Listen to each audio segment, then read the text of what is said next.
مہمان کا سچا واقعہ بیان کیا جاتا ہے کہ کسی گاؤں میں ایک صاحب کا اپنی بیوی سے جھگڑا ہو گیا۔ ابھی جھگڑا ختم نہیں ہوا تھا کہ اسی اثناء میں ان کے گھر مہمان آ گیا۔ خاوند نے اسے اپنی بیٹھک میں بٹھا دیا اور بیوی سے کہا کہ فلاں رشتہ دار مہمان آیا ہے، اس کے لیے کھانا بنا لو۔ وہ غصے میں تھی، کہنے لگی نہ تمہارے لیے کھانا ہے نہ تمہارے مہمان کے لیے۔ وہ بڑا پریشان ہوا کہ لڑائی تو ہماری اپنی ہے، اگر رشتہ دار کو اس بات کا پتہ چل گیا تو خواہ مخواہ خاندان میں بات ہوگی اور خواری الگ سے ہوگی، لہذا خاموشی سے آ کر مہمان کے پاس چپ چاپ بیٹھ گیا۔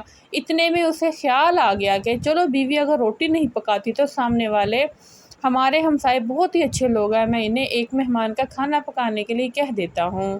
چنانچہ وہ ان کے پاس گیا اور کہنے لگا بیوی کی طبیعت آج کچھ خراب ہے، لہذا آپ ہمارے مہمان کے لیے کھانے کا انتظام کر دیں۔ انہوں نے کہا ٹھیک ہے۔ وہ مطمئن ہو کر مہمان کے پاس آ کر بیٹھ گیا اور مہمان کو کم از کم کھانا تو مل جائے گا جس سے میری عزت بھی بچ جائے گی۔ تھوڑی دیر کے بعد مہمان نے کہا کہ ذرا ٹھنڈا پانی تو لا دیجیے۔ وہ اٹھا کر گھڑے کا ٹھنڈا پانی لاتا ہوں، اندر گیا تو دیکھا کہ بیوی تو زاروں کی طرح رو رہی ہے۔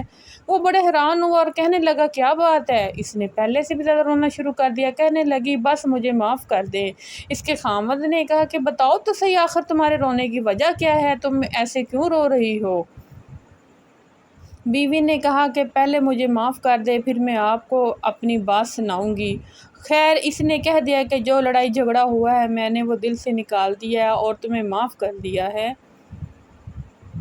پھر وہ کہنے لگی کہ جب آپ نے آ کر مہمان کے بارے میں بتایا اور میں نے کہہ دیا کہ نہ تمہارے لیے کچھ پکے گا اور نہ ہی تمہارے مہمان کے لیے کچھ پکے گا تو آپ چلے گئے، مگر میں نے دل میں سوچا کہ لڑائی تو میری اور آپ کی ہے اور یہ مہمان رشتہ دار ہے، ہمیں اس کے سامنے اپنے جھگڑے کی بول نہیں کھولنا چاہیے۔ چنانچہ میں اٹھ کر کھانا بناتی ہوں۔ جب میں باورچی خانے میں گئی تو میں نے دیکھا کہ جس بوری میں ہمارا آٹا پڑا ہوتا ہے ایک سفید لباس شخص اس بوری میں سے آٹا نکال رہا ہے۔ میں یہ منظر دیکھ کر سہم سی گئی اور وہ مجھے کہنے لگا کہ اے خاتون پریشان نہ ہو، یہ تمہارے مہمان کا حصہ تھا جو تمہارے آٹے میں شامل تھا۔ اب چونکہ یہ ہمسائے کے گھر میں پکنا ہے اس لیے وہی آٹا لینے کے لیے میں یہاں آیا